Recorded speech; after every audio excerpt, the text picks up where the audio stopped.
دیکھ لو معصومہ، آج تمہاری تقدیر جیت گئی اور تائی جان کی برسوں کی نفرت ہار گئی۔ دیکھو یہ مہندی کا رنگ کتنا گہرا ہے، بالکل زاویار کی محبت کی طرح، جو اب زندگی بھر میرا محافظ بن کر رہے گا۔ یہ وہ الفاظ تھے جو معصومہ نے آئینے میں اپنے ہی عکس سے سرگوشی کرتے ہوئے کہے تھے، اور پھر شرما کر نظریں جھکا لیں، کیونکہ آج اس کی زندگی کی وہ رات تھی جب اس کے خواب تعبیر کا روپ دھار رہے تھے۔ وہ اپنی کلائیوں میں بھری کانچ کی رنگ برنگی چوڑیوں کو اس وار رفتگی سے دیکھ رہی تھی جیسے ان میں اسے اپنی پوری کائنات سمٹتی ہوئی نظر آ رہی ہوں۔ اسے لگتا تھا کہ بس اب چند گھنٹوں کی دوری ہے، پھر اس کی زندگی کے سارے دکھ، یتیمی کے سارے زخم اور تائی جان کے دیے ہوئے سارے تانے ہمیشہ ہمیشہ کے لیے ختم ہو جائیں گے، کیونکہ زاویار سکندر اس کی زندگی میں خوشیوں کے نئے رنگ بھر دے گا۔ وہ زاویار جو پوری یونیورسٹی میں ہر لڑکی کے لیے ایک خواب اور آئیڈیل کی حیثیت رکھتا تھا، اس یتیم معصومہ کا ہم سفر بننے جا رہا تھا، اور اس سے بڑھ کر اس کے لیے خوشی کا باعث کیا ہو سکتا تھا کہ وہ جس لڑکے کو چھپ چھپ کر دیکھا کرتی تھی آج اس کا مقدر بن چکا تھا۔ اس کے کمرے میں موتی اور گلاب کی خوشبو پھیلی ہوئی تھی، مگر اس کے دل و دماغ میں تو بس ایک ہی نام کی خوشبو رسی بسی تھی، اور وہ نام زاویار سکندر تھا۔ وہ تصور کی آنکھ سے کل کا منظر دیکھ رہی تھی جب وہ سرخ جوڑے میں دلہن بنی زاویار کے پہلو میں بیٹھی ہوگی اور دنیا رشک سے اسے دیکھے گی۔ اس یقین کے ساتھ مسکرا رہی تھی کہ اس کی زندگی سے اندھیرے ہمیشہ کے لیے چھٹ جائیں گے اور روشنی ہی روشنی ہوگی، مگر وہ یہ نہیں جانتی تھی کہ تقدیر اس وقت اس کی معصومیت پر کس طرح سے قہقہا لگا رہی ہے، اور خوشی کے اس منظر کے پیچھے کیسا بھیانک سچ منہ کھولے کھڑا ہے۔ کون ہے دروازے پر؟ اس وقت یہاں کون ہو سکتا ہے؟ معصومہ جو زاویار سکندر کے بارے میں سوچتے ہوئے مسکرا رہی تھی اور مستقبل کے حسین محل تعمیر کر رہی تھی، اچانک دروازے پر ہونے والی دستک نے اسے چونکا دیا تھا۔ اس کے چہرے پر سے مسکراہٹ غائب ہو گئی اور ماتھے پر شکنیں ابھر آئیں، کیونکہ رات کے اس پہر جب گھر کے سب لوگ سو چکے تھے اور مہمان رخصت ہو چکے تھے تو اس کے کمرے کے دروازے پر دستک دینا انتہائی غیر معمولی بات تھی۔ اس نے پلٹ کر اونچی آواز میں پوچھا، مگر دوسری طرف سے کوئی جواب نہیں آیا۔ اس نے دوبارہ قدرے سختی سے پوچھا تو باہر سے ایک گھمبیر مردانہ آواز آئی، بی بی جی میں حیدر ہوں، چوکیدار۔ اور یہ سنتے ہی معصومہ کے تن بدن میں آگ لگ گئی۔ چوکیدار یہاں پر کیا کر رہا ہے؟ اسے یاد آیا کہ یہ تو نئے چوکیدار کا نام تھا جو بھی 2 دن پہلے تایا جان نے رکھا تھا، کیونکہ پرانا چوکیدار جاب چھوڑ کر جا چکا تھا۔ مگر ایک ملازم کی اتنی ہمت کہ وہ زنانہ حصے میں آ جائے اور وہ بھی سیدھا اس کے کمرے کے باہر۔ معصومہ کا پارا تو ہائی ہو گیا۔ وہ غصے سے پیر پٹکتی ہوئی دروازے تک گئی، کیونکہ اسے اپنی تنہائی میں یہ مداخلت زہر لگی تھی۔ وہ سوچ رہی تھی کہ ابھی اس بدتمیز ملازم کی اچھی طرح خبر لے گی، اور دروازہ کھولتے ہی اس پر برس پڑی، تم یہاں کیا کر رہے ہو؟ تمہیں شرم نہیں آتی رات کے اس وقت گھر کی بیٹی کے کمرے کے باہر کھڑے ہوتے ہوئے؟ آپ سے ایک بات کرنی ہے بی بی جی، صرف 2 منٹ، اور خدا گواہ ہے یہ بات آپ کی زندگی بچانے کے لیے بہت ضروری ہے۔ حیدر نے اس کے غصے کو نظر انداز کرتے ہوئے انتہائی سنجیدگی سے کہا تھا، مگر معصومہ کا غصہ تو کم ہونے کے بجائے مزید بھڑک اٹھا تھا۔ تم یہاں تک کیسے آئے؟ اگر کوئی کام تھا تو باہر رشیدہ ماسی سے کہہ دیتے، وہ آ کر مجھے بتا دیتی، یہاں میرے کمرے تک آنے کی کیا ضرورت تھی؟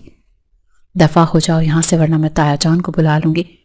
معصومہ نے اسے حقارت سے دیکھتے ہوئے کہا تھا۔ تبھی حیدر نے ادھر ادھر دیکھتے ہوئے قدرے دبی مگر پرعزم آواز میں کہا، بی بی بات بہت ضروری ہے اور وہ صرف میں آپ سے ہی کرنا چاہتا تھا، کیونکہ دیواروں کے بھی کان ہوتے ہیں اور میں نہیں چاہتا کہ آپ کی بدنامی ہو۔ کیا بات ہے، جلدی بولو ورنہ میں شور مچا دوں گی۔ معصومہ نے بیزاری سے کہا تو حیدر نے ایک نظر اس کے خوبصورت چہرے پر ڈالی اور سیدھا اس کی آنکھوں میں دیکھتے ہوئے بولا، بی بی صاحبہ آپ سے بات یہ کرنی ہے کہ آپ بہت بڑے دھوکے میں ہیں۔ آپ کا نکاح زاویار سکندر سے نہیں بلکہ اس کے باپ سفیان سکندر سے کیا جا رہا ہے۔ یہ الفاظ کسی ایٹم بم کی طرح معصومہ کی سماعت سے ٹکرائے تھے۔ کیا بکواس کر رہے ہو تم؟ بی بی میں جھوٹ نہیں بول رہا، سچ میں ایسا ہی ہے، آپ کے ساتھ بہت بڑا دھوکہ ہو رہا ہے۔ حیدر چوکیدار نے ایک نظر معصومہ کے معصوم چہرے کی طرف دیکھا، جو معصوم ہونے کے ساتھ ساتھ انتہا کی خوبصورت بھی تھی۔ آج وہ سجے دھجے روپ میں مہندی کا جوڑا پہنے واقعی قیامت ٹھا رہی تھی۔ حیدر نے یہ دیکھتے ہوئے احتراماً نظریں جھکا لیں۔ اس کے دل میں ایک ٹیس سی اٹھی تھی کہ اتنی خوبصورت اور پاکیزہ لڑکی سفیان سکندر جیسے عیاش اور درندے کے ہاتھ لگنے والی تھی۔ یہ حیدر کبھی نہیں ہونے دے گا۔ اس نے مٹھیاں بھینچ لیں اور عزم کر لیا کہ اس معصوم کلی کو مسلنے سے بچائے گا، جبکہ معصومہ پر جیسے کوئی دھماکہ ہوا تھا۔ اس کے پیروں تلے سے زمین نکل گئی اور وہ پھٹی پھٹی آنکھوں سے اس چوکیدار کو دیکھ رہی تھی جو اس کی زندگی کی سب سے خوفناک خبر سنا رہا تھا۔ معصومہ کے ماں باپ بچپن میں ہی وفات پا گئے تھے اور وہ ایک پھول جیسی نازک بچی تھی جس کا سارا بچپن تائی جان کے رحم و کرم پر گزرا تھا، جنہوں نے کبھی بھی اسے دل سے قبول نہیں کیا تھا بلکہ ہمیشہ ایک بوجھ سمجھ کر پالا تھا۔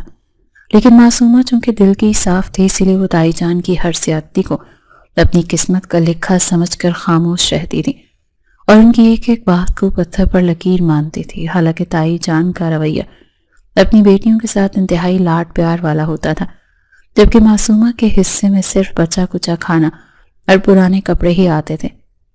لیکن مجبوری یہ تھی کہ معصومہ کے باپ کی ساری جائیداد معصومہ کے نام تھی اور تائی جان اس جائیداد کو کسی نہ کسی طرح ہتھیا کر اپنے نام کروانا چاہتی تھی۔ اسی لیے انہوں نے اسے گھر سے نکالنے کے بجائے اپنے پاس رکھا ہوا تھا اور اسے یونیورسٹی بھی صرف اس لیے بھیج رہی تھی تاکہ دنیا کی نظروں میں وہ ایک مہربان سرپرست بن سکے۔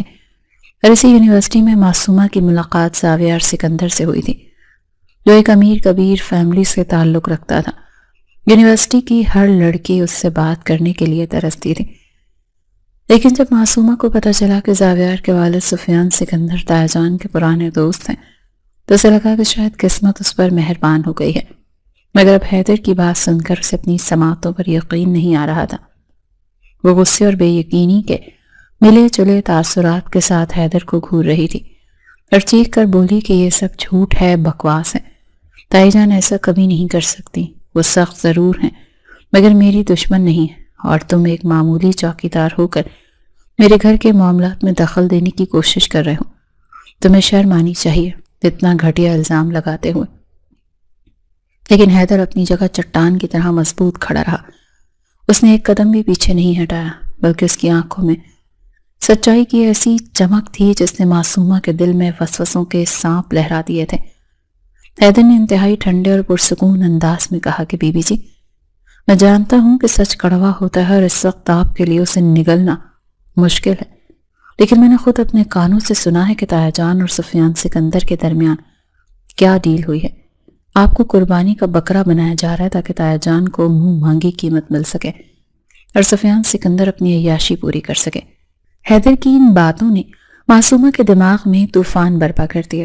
وہ نفی میں سر ہلا رہی تھی مگر اس کا دل زور زور سے دھڑک رہا تھا اور اندر کہیں ایک خوفناک انجانا سا ڈر بیٹھ گیا تھا کہ کہیں یہ چوکیدار سچ تو نہیں کہہ رہا، کیونکہ تائی جان کا ماضی کا رویہ اور اچانک اس رشتے کی منظوری سب کچھ بہت مشکوک لگ رہا تھا۔ کون سا ثبوت ہے تمہارے پاس؟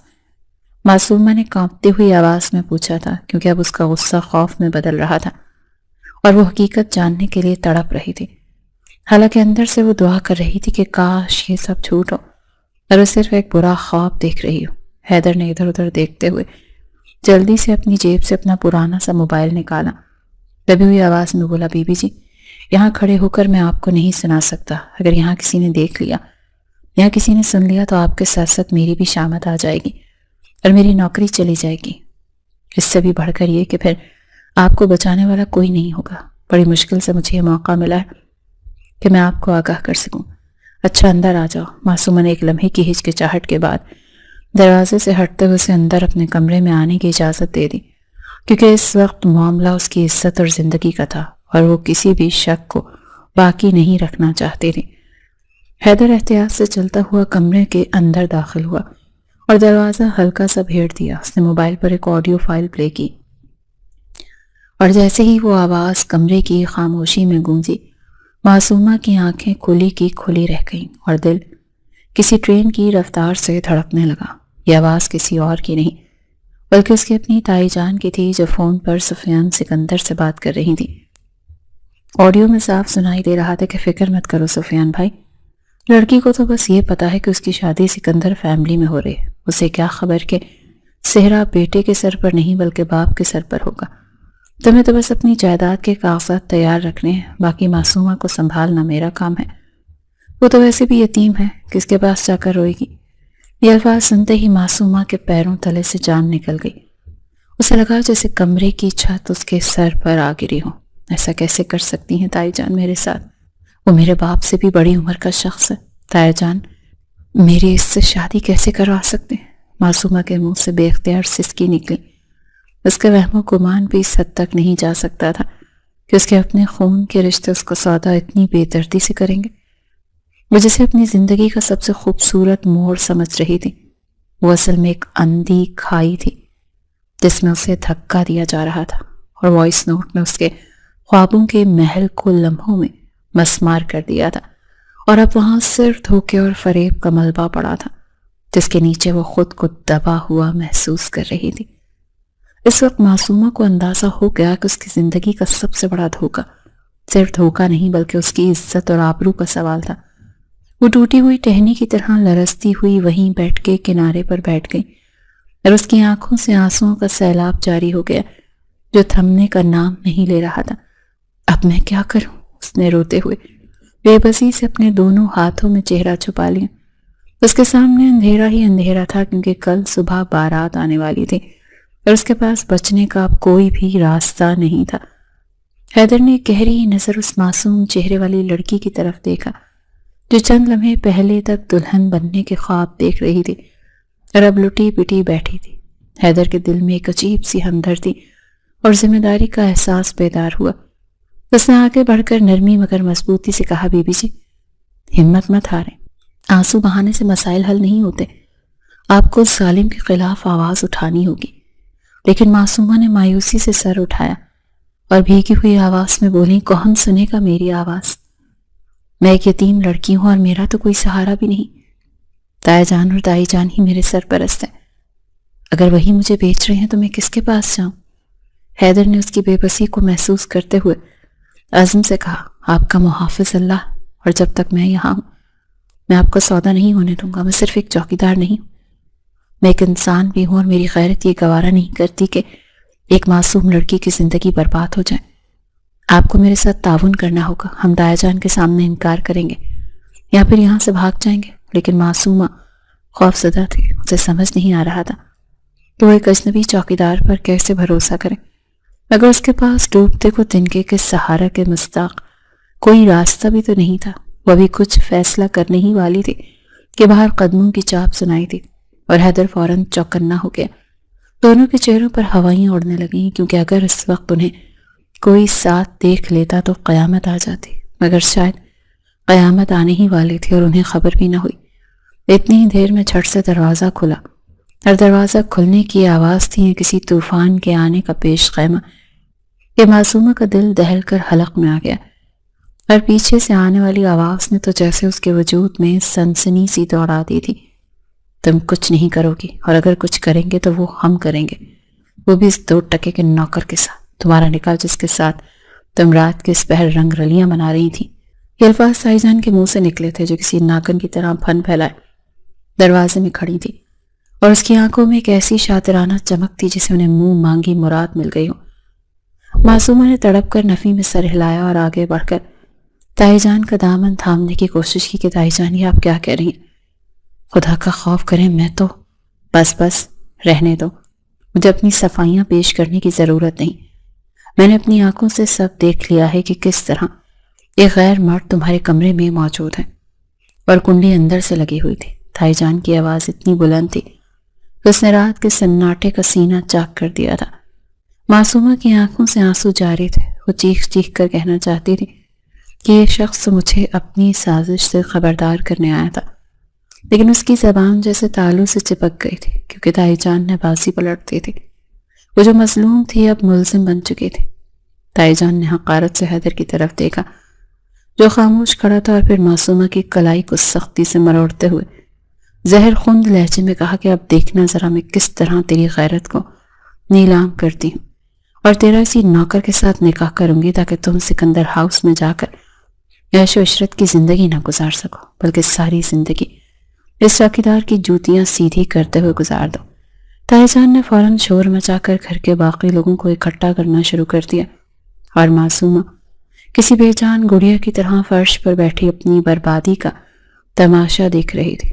اسے یقین نہیں آ رہا تھا کہ جو عورت اسے ماں بن کر پالنے کا دعویٰ کرتی تھی وہ اس حد تک گر سکتی ہے کہ اپنی ہی بھتیجی کی عزت پر اتنا گھٹیا داغ لگا دے؟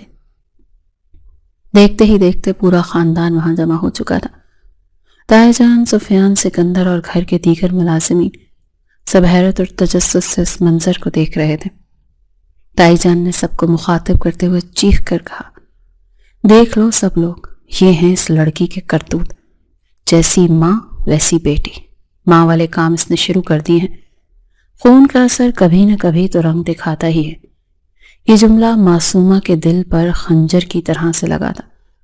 وہ اپنی تذلیل تو برداشت کر سکتی تھی، مگر اپنی مرحوم ماں کے کردار پر انگلی اٹھتے دیکھ کر اس کا ضبط ٹوٹ گیا۔ وہ تڑپ کر اٹھی اور چیخ کر بولی، بس تائی جان، میری ماں کے لیے ایک لفظ مت بولیے گا۔ وہ پاکیزہ تھیں اور میں بھی پاکیزہ ہوں۔ آپ جھوٹ بول رہی ہیں، یہ سب آپ کا ڈرامہ ہے۔ لیکن تائی جان نے اسے بولنے کا موقع ہی نہیں دیا اور ایک زوردار تماچا اس کے رخسار پر رسید کیا، جس کی گونج پورے ہال میں سنائی دی۔ ہاں ہاں، بہت پاکیزہ تھی نا تیری ماں بھی اور تو بھی، اسی لیے رات کے اس پہر ایک نوکر کے ساتھ بند کمرے میں پائی گئی ہوں۔ اب میں اس بے غیرتی کو اپنے گھر میں مزید برداشت نہیں کر سکتی۔ فیصلہ ہو چکا ہے، ابھی اور اسی وقت اس کا اسی نوکر کے ساتھ نکاح کروایا جائے گا جس کے ساتھ یہ رنگ رلیاں منا رہی تھی۔ حیدر جب تو خاموش تماشائی بنا کھڑا تھا، اس ظلم پر اس کا خون کھول اٹھا۔ وہ آگے بڑھا اور بولنے ہی والا تھا کہ میری بات سنے، ایسا کچھ نہیں ہے، لیکن تایا جان نے اسے وہیں روک دیا اور غصے سے آگے بڑھ کر حیدر کا گریبان کو جھنجھوڑتے ہوئے بولے، تم نوکر ہو کر اس گھر کی بیٹی کے کمرے تک پہنچ گئے؟ تمہاری اتنی اوقات؟ یہ کہتے ہوئے تایا جان نے ایک زوردار تھپڑ حیدر کے منہ پر رسید کیا۔ حیدر کی آنکھوں میں غصے کی لہر دوڑ گئی۔ اس نے اپنی مٹھیاں اس زور سے بھینچی کہ ناخن گوشت میں پیوست ہو گئے۔ وہ چاہتا تو ایک لمحے میں اپنی اصلیت بتا کر سب کو خاموش کروا سکتا تھا، مگر اس وقت اسے صرف اور صرف معصومہ کو بچانے کے ساتھ ساتھ اپنا مشن بھی پورا کرنا تھا۔ اگر وہ ابھی بول پڑتا تو معصومہ کی جان کو خطرہ ہو سکتا تھا، اسی لیے اس نے وہ تھپڑ کھا لیا اور زہر کا گھونٹ پی کر رہ گیا، کیونکہ وہ جانتا تھا کہ معصومہ کو اس جہنم سے نکالنے کا واحد راستہ یہی نکاح ہے، جو بظاہر ایک سزا ہے لیکن در حقیقت ایک پناہ گاہ ثابت ہوگا۔ نکاح کا منظر انتہائی بھیانک اور گھٹن زدہ تھا۔ مولوی صاحب کو ہنگامی بنیادوں پر بلایا گیا تھا۔ سفیان سکندر ایک طرف کھڑا تھا اور اس کے چہرے پر شدید غصہ اور ناگواری تھی، کیونکہ وہ جانتا تھا کہ اس کے ہاتھ سے شکار نکل چکا ہے، لیکن وہ اس وقت کچھ کر بھی نہیں سکتا تھا، کیونکہ تائی جان نے معاملہ عزت اور غیرت کا بنا دیا تھا، اور اگر وہ اب کچھ بولتا تو اس کی اپنی بدنامی کا ڈر تھا، اسی لیے وہ دانت پیس کر رہ گیا اور اپنی شکست کو اپنی آنکھوں کے سامنے دیکھ رہا تھا۔ معصومہ کا سر جھکا ہوا تھا اور وہ مسلسل رو رہی تھی۔ اس کے آنسو اور اس کی مہندی لگے ہاتھوں پر گر رہے تھے اور مہندی کا رنگ دھندلا رہا تھا۔ اسے لگا کہ اس کی زندگی ختم ہو گئی ہے۔ وہ ایک محل کی رانی بنتے بنتے ایک چوکیدار کی بیوی بننے جا رہی تھی۔ تائی جان کی فتح مندانہ مسکراہٹ معصومہ کے دل کو چھلی کر رہی تھی۔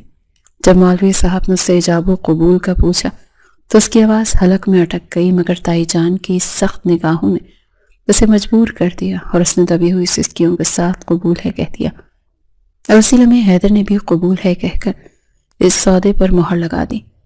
نکاح کے کاغذات پر دستخط کرنے کے بعد جب حیدر نے معصومہ کا ہاتھ پکڑا تو اس وقت معصومہ کو ایک عجیب سے جھٹکا لگا تھا۔ حیدر کا ہاتھ سخت اور کھردرا ضرور تھا، مگر اس کے لمس میں ایک عجیب سی گرم جوشی اور تحفظ کا احساس تھا جو اس نے پہلے کبھی بھی محسوس نہیں کیا تھا۔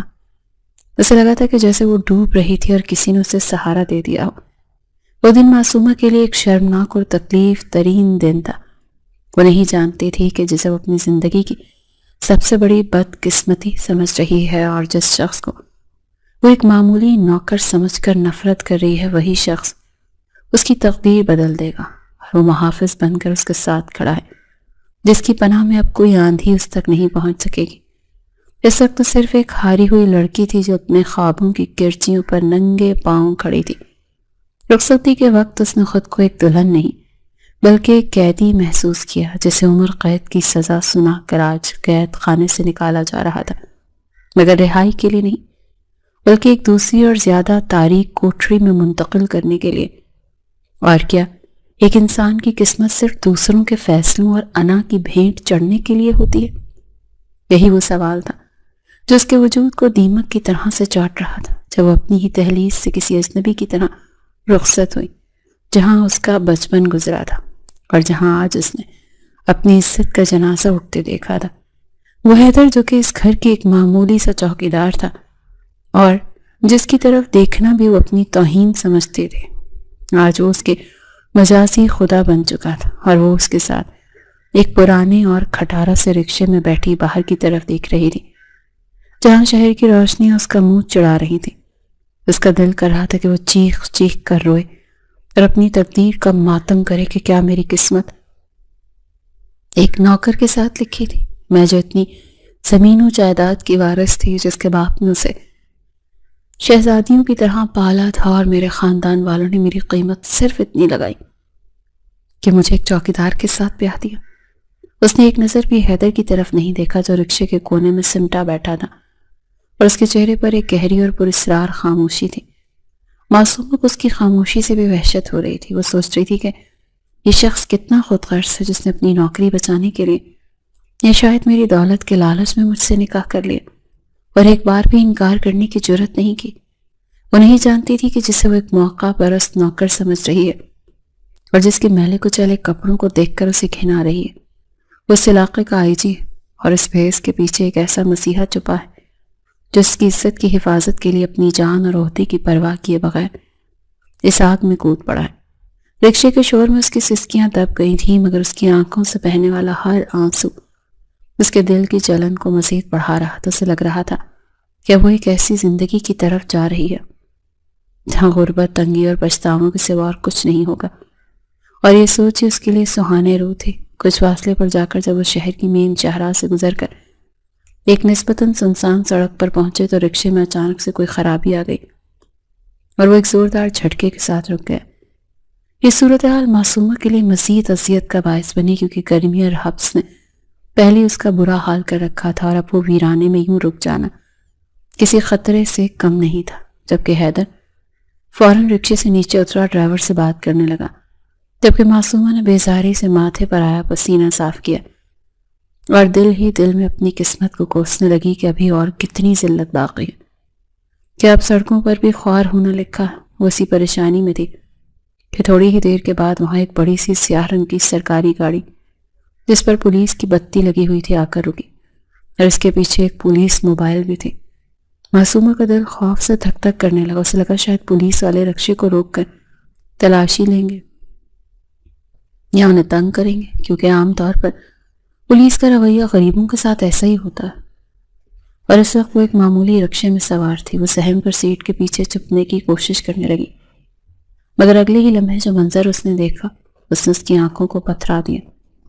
گاڑی کا دروازہ کھلا اور اس میں سے ایک روبدار شخصیت کا مالک پولیس افسر باہر نکلا، جس کے کاندھوں پر لگے بیچز اس کے اعلیٰ عہدے کا پتہ دے رہے تھے، اور یہ ایس پی ہاشم تھے جو اس علاقے کے جانے مانے افسر تھے۔ معصومہ سوچ رہی تھی کہ اب یہ حیدر کو ڈانٹیں گے یا بدتمیزی کریں گے، مگر خلاف توقع وہ افسر سیدھا حیدر کے پاس گیا جو رکشے کے پاس کھڑا تھا۔ حیدر کو وہاں کھڑے دیکھ وہ تیزی سے آگے بڑھا اور ایڑیاں جوڑ کر ایک شاندار سلوٹ پیش کیا۔ سر آپ یہاں اور اس حالت میں؟ ایس پی ہاشم کی آواز میں حیرت اور احترام کا سمندر امڈ آیا۔ حیدر نے فوراً آنکھ کے اشارے سے اسے خاموش رہنے کا کہا اور ایک نظر رکشے میں بیٹھی معصومہ کی طرف دیکھا جو پھٹی پھٹی آنکھوں سے یہ ناممکن سا منظر دیکھ رہی تھی۔ حیدر دوسری نظر سے ہاشم ایس پی کو خاموش کروانے کی کوشش کر رہا تھا تاکہ معصومہ کو ابھی اس کی اصلیت معلوم نہ ہو سکے اور وہ اسے کسی محفوظ مقام پر لے جا کر یہ سرپرائز دے سکے۔ لیکن معصومہ کے کان وہ الفاظ سن چکے تھے جو کسی دھماکے سے کم نہیں تھے۔ سر، ایس پی جیسا افسر ایک چوکیدار کو سر کہہ رہا ہے اور سلوٹ کر رہا ہے، یہ کیسے ممکن ہے؟ معصومہ کی نظر حیدر پر جمی ہوئی تھی اور پھر حیرت اور بے یقینی کے ملے جلے تاثرات کے ساتھ وہ ہاشم کو دیکھنے لگی۔ ایس پی ہاشم کا حیدر کو یوں سلیوٹ کرنا اور حیدر کا وہ پراعتماد انداز میں اچانک اس کے وجود میں آ گیا۔ وہ چوکیدار والا جھکا ہوا کاندھا اور عاجزانہ لہجہ اچانک غائب ہو چکا تھا اور اس کی جگہ ایک کمانڈنگ اور باروب شخصیت نے لے لی تھی۔ وہ حیران تھی کہ حیدر کون ہے، یہ کوئی معمولی انسان نہیں ہو سکتا۔ تبھی ہاشم نے حیدر کے اشارے کو نظر انداز کرتے ہوئے یا شاید اپنی عادت سے مجبور ہو کر دوبارہ کہا، سر یہ قائچی اور رکشے میں سوار، یہ ہمارے لیے تو ڈوب مرنے کا مقام ہے، پلیز آپ گاڑی میں چلیں سر، ہم آپ کو ایکسکورٹ کریں گے۔ حیدر نے گہری سانس لی کیونکہ وہ جان چکا تھا کہ اب راز چھپانا ممکن نہیں رہا۔ اس نے سنجیدگی سے ہاشم کی طرف دیکھا اور بھاری لہجے میں حکم دیا، ٹھیک ہے ایس پی ہاشم، آپ دوسری گاڑی منگوائیں، میرے ساتھ میری وائف ہیں اور انہیں مکمل پروٹوکول کے ساتھ گھر لے جایا جائے۔ حیدر کے منہ سے یہ الفاظ سن کر وہ ٹھٹکی تھی، وائف؟ اس سے بھی بڑھ کر جو لفظ اس کے دماغ میں ہتھوڑے کی طرح بج رہا تھا وہ تھا آئی جی حیدر۔ آئی جی ہے اس علاقے کا انسپیکٹر جنرل پولیس؟ اس وقت وہ معصومہ کے اندر جیسے کچھ ٹوٹا، وہ تمام نفرت، وہ تمام حقارت اور وہ تمام سوچیں جو اس نے حیدر کے بارے میں قائم کر رکھی تھی، وہ ایک ہی لمحے میں زمین بوس ہو گئی تھی، جسے وہ ایک نوکر سمجھ رہی تھی اور جس کے ساتھ شادی کو وہ اپنی توہین سمجھ رہی تھی۔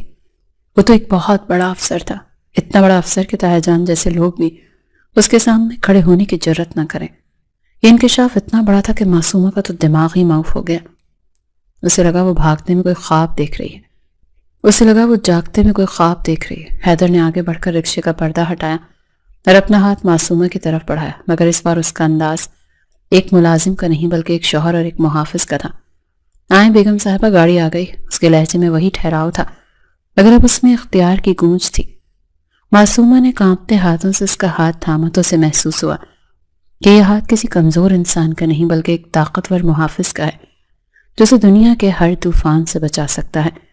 وہ ایک بڑی سی سیاہ گاڑی میں جس کے آگے اور پیچھے پولیس کی گاڑیاں پروٹوکول دے رہی تھیں، شہر کے سب سے پوش علاقے میں واقع ایک وسیع و عریض بنگلے کے گیٹ سے اندر داخل ہوئی تھی، جہاں چاروں طرف پھیلی ہوئی روشنیوں اور سبزہ زار نے رات کی تاریکی کو نگل لیا۔ اور یہ منظر معصومہ کے لیے کسی عجوبے سے کم نہیں تھا، کیونکہ ابھی کچھ دیر پہلے تک وہ خود کو دنیا کی بدقسمت ترین لڑکی سمجھ رہی تھی جو ایک چوکیدار کے ساتھ رکشے میں دھکے کھا رہی تھی، مگر پلک جھپکتے ہی تقدیر نے ایسی پاسی پلٹی کہ وہ اب ایک محل جیسی عمارت کے پورچ میں اتر رہی تھی، جہاں باورچی ملازم قطار باندھے کھڑے تھے، اور حیدر کی گاڑی سے اترتے ہی سب نے بیک وقت جھک کر اسے سلام کیا تھا۔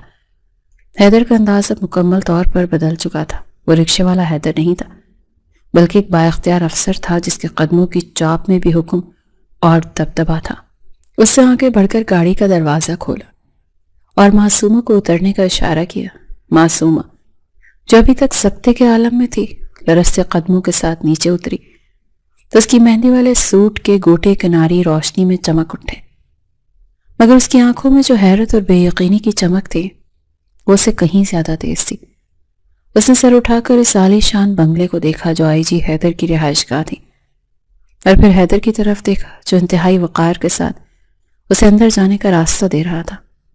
حیدر کا ٹھاٹ باٹ اور اس کے گھر میں نوکر چاکر دیکھ کر اس وقت معصومہ کو اپنی قسمت پر یقین نہیں آ رہا تھا۔ اسے لگا کہ شاید وہ ابھی نیند سے جاگے گی اور خود کو اسی ٹوٹی ہوئی چارپائی پر پائے گی، مگر یہ خواب نہیں تھا، یہ ایک ایسی حقیقت تھی جس نے اس کے حواس چھین لیے۔ وہ قالین پر چڑھتی ہوئی اندر داخل ہوئی جہاں فانوس کی روشنیاں اس کا استقبال کر رہی تھی۔ اسے اپنی ذات بہت حقیر محسوس ہونے لگی کہ وہ جس شخص کو اپنی جوتی کے برابر بھی نہیں سمجھ رہی تھی وہ تو آسمان کا تارا نکلا۔ حیدر اسے لے کر ایک وسیع لاؤنج سے گزرتا ہوا ایک پرسکون کمرے کی طرف آیا اور اشارے سے ملازمین کو جانے کا حکم دیا۔ جب کمرے میں صرف وہ دونوں رہ گئے تو حیدر نے ایک گہری سانس لی اور کرسی کی طرف اشارہ کرتے ہوئے معصومہ سے کہا کہ وہ بیٹھ جائے، مگر معصومہ تو بت بنی کھڑی رہی۔ اس کے اندر سوالوں کا ایک طوفان تھا جو اب باہر آنے کے لیے مچل رہا تھا۔ آپ کون ہیں اور یہ سب کیا ہے؟ آپ نے مجھ سے جھوٹ کیوں بولا؟ اگر آپ اتنے بڑے افسر تھے تو وہاں چوکیدار بن کر کیوں آئے تھے؟ معصومہ کی آواز میں شکوہ اور حیرت دونوں شامل تھے۔ حیدر نے اس کے سامنے کھڑے ہو کر سنجیدگی سے جواب دیا، تم یہاں سے پرسکون رہو معصومہ، اور میں اس وقت تک تمہیں اپنے ساتھ رکھوں گا جب تک تمہیں مکمل انصاف نہیں مل جاتا اور وہ ظالم اپنے انجام کو نہیں پہنچ جاتے۔ میرا مقصد سفیان سکندر کو اس کے منطقی انجام تک پہنچانا تھا۔ وہ صرف ایک امیر بزنس مین نہیں بلکہ وہ انسانوں کا سوداگر ہے۔ وہ معصوم لڑکیوں کی زندگیوں سے کھیلتا ہے اور انہیں بیرون ملک اسمگل کرتا ہے۔ مجھے اس کے خلاف ثبوت چاہیے تھے اور میں اپنے محکمے کے کسی آدمی پر یقین نہیں کر سکتا تھا، کیونکہ اس کے ہاتھ بہت لمبے ہیں، اسی لیے مجھے خود بھیس بدل کر اس کے گھر میں گھسنا پڑا تاکہ میں اس کی رگ رگ سے واقف ہو سکوں اور ثبوت اکٹھے کر سکوں۔ لیکن وہاں جا کر مجھے معلوم ہوا کہ اس بار اس کا شکار کوئی اور نہیں بلکہ تم۔ اس نے تمہارے تایا جان کے ساتھ ڈیل کی تھی کہ وہ نکاح کے نام پر تمہیں وہاں سے لے جائے گا اور پھر آگے بیچ دے گا، کیونکہ تمہارے نام کی جائیداد تو وہ پہلے ہی ہڑپ کر چکے تھے۔ اب انہیں تمہاری جان کا سودا کرنا تھا۔ حیدر کی یہ باتیں سن کر معصومہ کے دل کی دھڑکن تیز ہو گئی۔ اسے تو اپنی سماعتوں پر یقین نہیں آ رہا تھا کہ اس کے اپنے خون کے رشتے اس قدر سفید ہو چکے ہیں کہ اسے جانوروں کی طرح بیچنے پر تیار ہو گئے تھے۔ اس نے کانپتے ہوئے لہجے میں پوچھا، لیکن وہ ایسا کیوں کر رہا ہے میرے ساتھ؟ اور تایا جان کیا وہ نہیں جانتے تھے؟ یہ بات سن کر حیدر نے ایک تلخ اور بلند قہقہہ لگایا جو کمرے کی دیواروں سے ٹکرایا۔ تمہارے تایا جان بھی اسی کھیل کا ایک حصہ ہے۔ وہ جانتے تھے کہ سفیان سکندر کیا ہے، مگر دولت کی ہوس انسان کو اندھا کر دیتی ہے۔ معصومہ وہ تمہیں بیچ کر منہ مانگی قیمت وصول کر چکے ہیں۔ معصومہ پر جیسے آسمان ٹوٹ پڑا تھا۔ وہ لڑکھڑا کر صوفے پر گر گئی اور اس کے تو وہم و گمان میں بھی نہیں تھا کہ دنیا اتنی ظالم بھی ہو سکتی ہے۔ تایا جان جنہیں وہ باپ کی جگہ سمجھتی تھی وہ قصائی نکلے۔ اس کی آنکھوں سے آنسو جاری ہو گئے، مگر اس بار ان آنسوؤں میں بے بسی نہیں تھی بلکہ ایک شکر کا احساس تھا کہ اللہ نے اسے کتنی بڑی تباہی سے بچا لیا۔ اس نے سر اٹھا کر حیدر کی طرف دیکھا جو اب اسے ایک مسیحا کے روپ میں نظر آ رہا تھا۔ یہ شخص اس قدر خوبصورت اور وجیح تھا، یہ تو آج تک معصومہ نے نوٹ ہی نہیں کیا تھا، کیونکہ اس کی نگاہوں پر نفرت کی پٹی جو بندھی تھی، لیکن آج اس کے رتبے کے ساتھ ساتھ اس کی خوبصورتی بھی نمایاں نظر آ رہی تھی۔ اس کا قد کاٹ، اس کے چہرے کے نقوش اور اس کی آواز کا بھاری پن، سب کچھ ایسا تھا جو کسی بھی لڑکی کے دل میں گھر کر سکتا تھا۔ حیدر نے اس کے چہرے پر نظر ڈالی اور نرمی سے بولا، یہ کمرہ تمہارا ہے، تم یہاں بالکل محفوظ ہو، تمہیں ڈرنے کی ضرورت نہیں ہے۔ نکاح ہماری مجبوری تھی تاکہ میں تمہیں قانونی طور پر اس گھر سے نکال سکوں، لیکن میں وعدہ کرتا ہوں کہ میں تمہاری عزت پر کبھی آنچ نہیں آنے دوں گا۔ یہ کہتے ہوئے وہ کمرے سے نکل گیا تاکہ معصومہ کو سنبھلنے کا وقت مل سکے، لیکن معصومہ اس کے جانے کے بعد بھی دروازے کو دیکھتی رہی۔ وہ اس کا چہرہ نہیں بھول رہی تھی جو اس وقت اس کا شوہر تھا، لیکن دوری حد سے زیادہ تھی۔ نکاح صرف ایک سمجھوتا تھا، یہ وہ خود بھی جانتی تھی، لیکن اس کے باوجود اس اجنبی شخص کی موجودگی میں اسے جو تحفظ محسوس ہو رہا تھا وہ اسے اپنی پوری زندگی میں کبھی نہیں ملا تھا۔ اسے لگا جیسے وہ کسی مضبوط قلعے میں آ گئی جہاں تائی جان کی نفرت اور تایا جان کی سازشیں اس کا کچھ بھی بگاڑ نہیں سکتی۔ وہ اٹھ کر آئینے کے سامنے آئی اور اپنی مہندی والے ہاتھوں کو دیکھا جن کی لکیریں واقعی بدل چکی تھی، اور اس تبدیلی کا سبب وہ شخص تھا جسے وہ کچھ دیر پہلے تک حقیر سمجھ رہی تھی۔ اس کے دل میں حیدر کے لیے احترام کا ایک دیا روشن ہو گیا جو شاید آگے چل کر محبت کی آگ میں بدلنے والا تھا۔ حیدر کے اس عالیشان اور پرسکون گھر میں قیام کے دوران معصومہ نے نئی زندگی میں پہلی بار یہ جانا تھا کہ خوف کے بنا جینا کسے کہتے ہیں اور عزت کا ذائقہ کیا ہوتا ہے، کیونکہ یہاں کوئی تائی جان نہیں تھی جو ہر وقت اس کے وجود کو تانوں سے چھلنی کرتی رہتی تھی، اور نہ ہی یہاں کوئی اسے بوجھ سمجھنے والا تھا، بلکہ حیدر کی والدہ بیگم سلمہ تو شفقت اور محبت کا ایک ایسا گھنا سایہ ثابت ہوئی تھی جس کی چھاؤں میں معصومہ کو اپنی مرحوم ماں کی یاد شدت سے آئی تھی۔ وہ اندازہ بھی نہیں کر سکتی تھی کہ کوئی غیر گھر اسے اتنی عزت اور مان دے سکتا ہے جتنا کہ حیدر کے گھر میں اسے مل رہا تھا۔ اپنے گھر میں تو وہ ایک یتیم اور بے سہارا لڑکی تھی جسے 2 وقت کی روٹی کے لیے بھی احسان مندی کا بوجھ اٹھانا پڑتا تھا، مگر یہاں وہ اس گھر کی رانی تھی۔ بیگم سلمہ اس کا خیال ایسے رکھتی تھی جیسے وہ ان کی اپنی بیٹی ہو۔ وہ صبح جب جاگتی تو اسے ناشتہ تیار ملتا اور وہ سارا دن اس کے پاس بیٹھ کر باتیں کرتی رہتی اور اسے یہ یقین دلاتی رہتی کہ اب وہ تنہا نہیں ہے۔ ایک دن جب وہ باورچی خانے میں بیگم سلمہ کے ساتھ کھڑی تھی تو انہوں نے معصومہ کا ہاتھ اپنے ہاتھوں میں لے کر چوم لیا اور انتہائی پیار بھرے لہجے میں کہا، تم میرے حیدر کی بیوی ہو، میری بیٹی ہو اور اس گھر کی عزت۔ جو سکھ مجھے میرے بیٹے نے دیا ہے تم اس کی امین ہو، اسی لیے کبھی بھی خود کو اکیلا مت سمجھنا۔ معصومہ کی آنکھوں میں آنسو امڑ آئے، اسی لمحے اسے کسی شدید اپنائیت کا احساس ہوا۔ ایسا محسوس ہو رہا تھا جیسے وہ برسوں کی تھکی ہاری مسافر ہو جسے بالآخر اپنی منزل اور اپنا گھر مل گیا ہو۔ وہ بیگم سلمہ کے گلے لگ کر رو پڑی اور اس کے دل سے یہ خوف ہمیشہ کے لیے نکل گیا کہ سسرال والے ظالم ہوتے ہیں، کیونکہ حیدر نے اسے صرف تحفظ ہی نہیں دیا تھا بلکہ ایک ایسا خاندان بھی دے دیا تھا جو اس کی روح کے زخموں پر محبت کا مرہم رکھ رہا تھا۔ وہ اکثر سوچتی تھی کہ حیدر جو باہر کی دنیا کے لیے ایک سخت گیر افسر ہے، وہ گھر کے اندر کتنا نرم دل اور فرما بردار بیٹا ہے، اور یہ پہلو اس کے دل میں حیدر کے لیے نرم گوشہ پیدا کر رہا تھا۔ گھر کا ماحول خوشگوار اور پرسکون تھا، اور معصومہ اب اس اجنبیت کے خول سے باہر آ رہی تھی جو شروع کے دنوں میں اس پر طاری تھا۔ اس طرح ایک شام جب لاؤنج میں بیگم سلمہ معصومہ کو اپنے خاندانی زیورات دکھا رہی تھی اور اسے بتا رہی تھیں کہ یہ ہار وہ اپنی بہو کو پہنائیں گی، تو اچانک حیدر گھر میں داخل ہوا۔ اس کے چہرے پر تھکاوٹ تھی مگر آنکھوں میں وہی مخصوص چمک تھی جو اس کی شخصیت کا خاصہ تھی۔ وہ ماں اور معصومہ کو یوں گھل مل کر بیٹھے دیکھ مسکرا دیا اور شوخ لہجے میں بولا، کیا بات ہے، آج کل بہو سے بڑا پیار ہو رہا ہے، لگتا ہے بیٹے کی چھٹی ہونے والی ہے۔ کبھی اس غریب بیٹے سے بھی پیار کر لیا کریں جس نے آپ کو یہ بہو لا کر دی ہے۔ وہ اپنی ماں کی طرف دیکھتے ہوئے مصنوعی شکوہ کر رہا تھا مگر اس کی نگاہیں چوری چھپے معصومہ کا طواف کر رہی تھی جو اس کی آمد پر سمٹ کر دوپٹہ درست کرنے لگی۔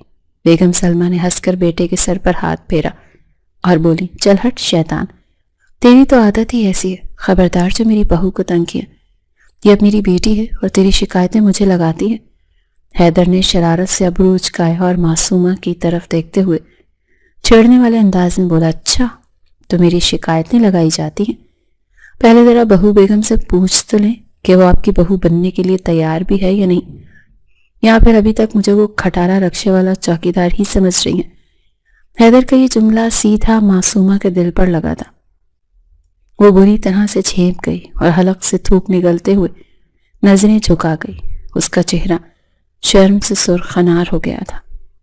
وہ اسے کیا بتاتی اور کیسے سمجھاتی کہ وہ تو اب اس کی وردی، اس کے رتبے اور اس کے عہدے کو بھول کر صرف اس انسان کی محبت میں کھو چکی ہے جس نے اس کی عزت بچائی تھی۔ وہ تو خود حیران تھی کہ کب اور کیسے نفرت محبت میں بدل گئی۔ اسے حیدر کا وہ چوکیدار والا روپ بھی اب پیارا لگنے لگا تھا کیونکہ اسی روپ میں اس نے معصومہ کی حفاظت کی تھی۔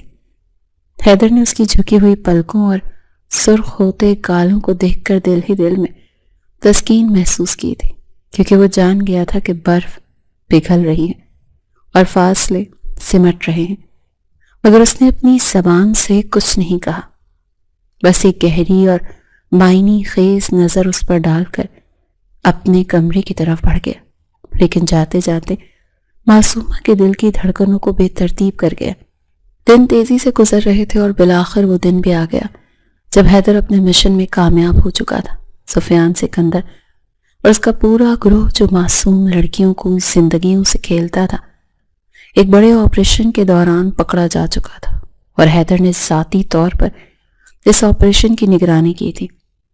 تائی جان اور تائی جان بھی قانون کی گرفت میں آ چکے تھے اور معصومہ کی جائیداد کے کاغذات بھی برآمد کر لیے گئے تھے۔ یہ حیدر کی پیشہ ورانہ زندگی کی ایک بہت بڑی کامیابی تھی جس پر پورا محکمہ اسے مبارکباد دے رہا تھا، مگر گھر آ کر حیدر بہت خاموش اور پریشان تھا۔ وہ اپنے کمرے کی کھڑکی میں کھڑا باہر لان میں کھلتے پھولوں کو دیکھ رہا تھا، مگر اس کی نگاہوں میں ویرانی تھی، کیونکہ اس نے معصومہ سے وعدہ کیا تھا کہ یہ نکاح صرف اس کی حفاظت کے لیے ہے، اور مشن پورا ہوتے ہی وہ اسے چھوڑ دے گا تاکہ وہ اپنی زندگی اپنی مرضی سے جی سکے۔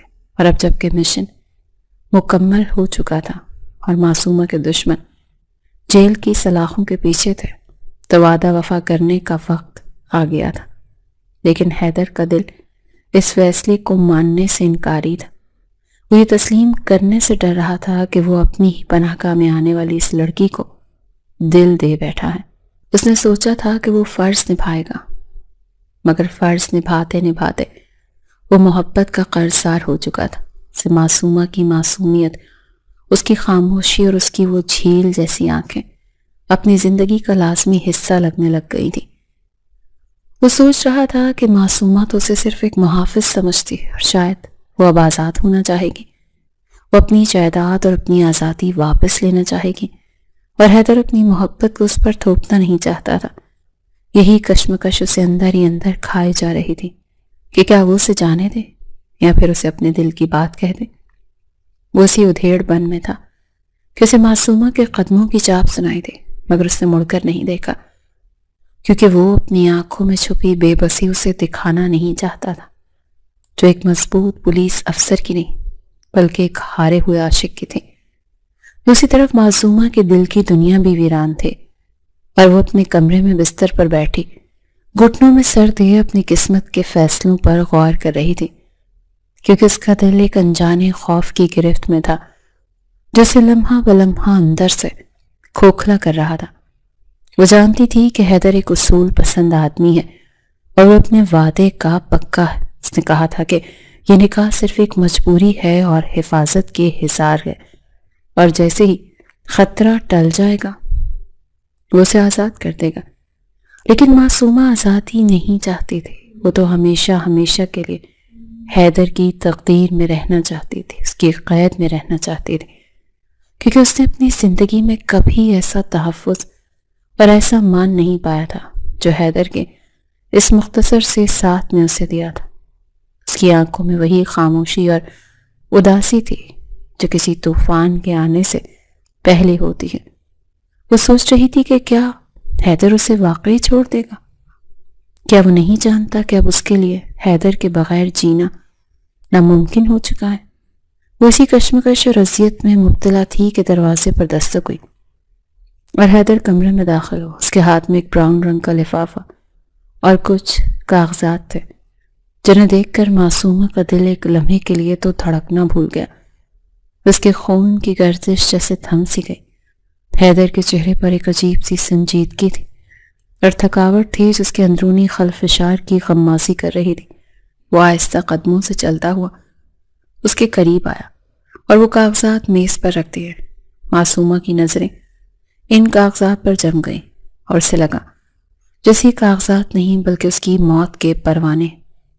وہ جان گئی تھی کہ یقیناً طلاق کے کاغذات ہوں گے جن پر دستخط کر کے حیدر اسے اس کی پرانی زندگی لوٹانا چاہتا ہے، وہی زندگی جہاں دولت تو ہوگی مگر کوئی محافظ نہیں ہوگا۔ حیدر نے گہری سانس لی اور اس کی طرف دیکھے بنا سپاٹ لہجے میں کہا، معصومہ، یہ تمہاری جائیداد کے کاغذات ہیں جو ہم نے تایا جان سے ریکور کر لیے ہیں، اس کے ساتھ ہی تمہاری آزادی کے کاغذات بھی ہیں۔ میں نے اپنا وعدہ پورا کر دیا، تم اب آزاد ہو اور اپنی زندگی اپنی مرضی سے گزار سکتی ہو۔ حیدر کے الفاظ معصومہ کے کانوں میں کسی پگھلے ہوئے سیسے کی طرح اترے۔ وہ لرزتے ہاتھوں سے ان کاغذات کو چھونے لگی مگر اس کی آنکھوں سے ٹپکنے والا ایک گرم آنسو کاغذ پر جا گرا۔ اس نے ہمت مجتمع کی اور کانپتی ہوئی آواز میں پوچھا، آپ نے مجھے کیوں بچایا تھا؟ اگر یوں ہی آدھے راستے میں چھوڑنا تھا تو مجھے ان درندوں کے حوالے ہی رہنے دیتے، کم از کم مجھے کسی مسیحا کی امید تو نہ ہوتی۔ حیدر نے چونک کر اس کی طرف دیکھا تو اسے معصومہ کی آنکھوں میں شکووں کا ایک سمندر معجزن نظر آیا۔ تو کچھ لمحے خاموش رہا جیسے الفاظ کا چناؤ کر رہا ہو، اور پھر دھیمے لہجے میں بولا، کیونکہ اس وقت تم میری ذمہ داری تھی، اور ایک پولیس افسر ہونے کے ناطے اور ایک انسان ہونے کے ناطے میرا فرض تھا کہ میں ایک معصوم لڑکی کی زندگی برباد ہونے سے بچاؤں۔ لیکن اب وہ خطرہ ٹل چکا ہے، تم اپنے گھر کی مالکن ہو، اور میں نہیں چاہتا کہ تم پر کوئی احسان یا دباؤ رہے۔ یہ رشتہ حالات کی پیداوار تھا اور میں تمہیں اس سمجھوتے کی بھیٹ نہیں چڑھانا چاہتا، چھوڑنا ہی تو نہیں چاہتا، کیونکہ وہ اب ذمہ داری نہیں رہی بلکہ میری رگو پے میں وسیع محبت بن چکی۔ یہ وہ جملہ تھا جو حیدر کے دل میں تھا مگر اس کی زبان پر نہیں آ سکا تھا، لیکن معصومہ نے اس کی آنکھوں میں چھپی اس تڑپ کو پڑھ لیا تھا جو وہ اپنی انا کے خول میں چھپائے بیٹھا تھا۔ معصومہ نے میز پر رکھے ان کاغذات کو ایک طرف دھکیل دیا اور اپنی جگہ سے اٹھ کر حیدر کے بالکل سامنے آ کر کھڑی ہو گئی۔ اس کی آنکھوں میں اب آنسو نہیں بلکہ ایک عجیب سی جرأت اور فیصلہ کن چمک تھی۔ اس نے حیدر کی آنکھوں میں آنکھیں ڈال کر کہا، مت چھوڑے نا۔ کس نے کہا ہے آپ سے کہ مجھے آزادی چاہیے؟ میں آپ کو ایک بات بتانا چاہتی ہوں جو شاید مجھے بہت پہلے بتا دینی چاہیے تھی۔ بے اختیار اس کے منہ سے نکلا، میں نے شروع میں آپ کو صرف اپنا ہمدرد سمجھا تھا، لیکن نکاح کے بعد اور اس گھر میں آنے کے بعد میں نے آپ کو صرف اپنا شوہر نہیں بلکہ اپنا محافظ اور اپنا خدا سمجھا۔ میں اس وقت راضی ہو چکی تھی کہ اگر میری قسمت میں ایک چوکیدار ہے تو میں اس کے ساتھ بھی خوشی خوشی جی لوں گی۔ اس غلامی کی زندگی سے اور تایا جان کے محل سے نکل کر کسی محبت کرنے والے شخص کے ساتھ جھونپڑی میں جینا 1000 درجے بہتر ہے، جو آپ کا احساس کرتا ہو، آپ کو تحفظ دے سکے اور جس کی آنکھوں میں ہوس نہ ہو بلکہ عزت ہو۔ یہ بات سنتے ہی حیدر کے لبوں پر ایک خوبصورت اور دلاویز مسکراہٹ پھیل گئی، جیسے اسے کائنات کی سب سے بڑی خوشخبری مل گئی ہو۔ وہ جو خود کو روک رہا تھا اب اس کا ضبط کا بندھن ٹوٹ گیا۔ اس نے ایک قدم آگے بڑھایا اور نرمی سے معصومہ کا ہاتھ تھام لیا۔ اس کی آنکھوں میں شرارت اور محبت کا ایک حسین امتزاج تھا۔ وہ مسکراتے ہوئے بولا کہ کیا تمہیں اس بات سے کوئی فرق نہیں پڑتا کہ میں ایک چوکیدار ہوں یا میں ایک DIG ہوں؟ کیونکہ تم تو شاید ایک بڑے افسر کی بیوی بننے کے خواب دیکھ رہی تھی نا۔ معصومہ نے نفی میں سر ہلایا اور اس کے ہاتھوں کو مضبوطی سے تھامتے ہوئے انتہائی معصومیت سے بولی، نہیں، میرے لیے آپ وہ نوکر ہی بہتر ہے جو میرے کمرے کے باہر پہرا دیتا تھا، کیونکہ وہ افسر شاید مصروف ہو مگر وہ چوکیدار تو صرف میرا تھا۔ حیدر نے اس کی اس بات پر ایک زوردار قہقہہ لگایا جس سے کمرے کی فضا میں موجود ساری کشیدگی ایک دم سے دم توڑ گئی۔ ہاں، وہ تو میں دیکھ رہا ہوں کہ اب تم پوری زندگی کے لیے مجھے اپنا نوکر بنانے والی ہو، اور یقین کرو مجھے یہ غلامی اس افسری سے زیادہ عزیز ہے۔ اس نے شرارت سے اسے اپنے قریب کرتے ہوئے یہ الفاظ بولے تو معصومہ شرم سے لال پیلی ہو گئی اور اپنا چہرہ چھپانے لگی۔ حیدر نے اس کے ہاتھوں کو ہٹا کر اس کا چہرہ اوپر کیا اور انتہائی جذباتی لہجے میں کہا، میں ڈر رہا تھا معصومہ کہ کہیں تم مجھے رد نہ کر دو۔ میں اپنی محبت کو تم پر تھوپنا نہیں چاہتا تھا، لیکن آج تم نے اقرار کر کے مجھے دنیا کا امیر ترین شخص بنا دیا ہے۔ یہ کاغذات اب ردی کا ٹکڑا ہے، کیونکہ اصل فیصلہ تو دلوں کی عدالت میں ہو چکا ہے۔ کچھ دن بعد ہی ان دونوں کے ولیمے کا بہت بڑا فنکشن رکھا گیا، جس میں شہر کی تمام بڑی شخصیات مدعو تھی۔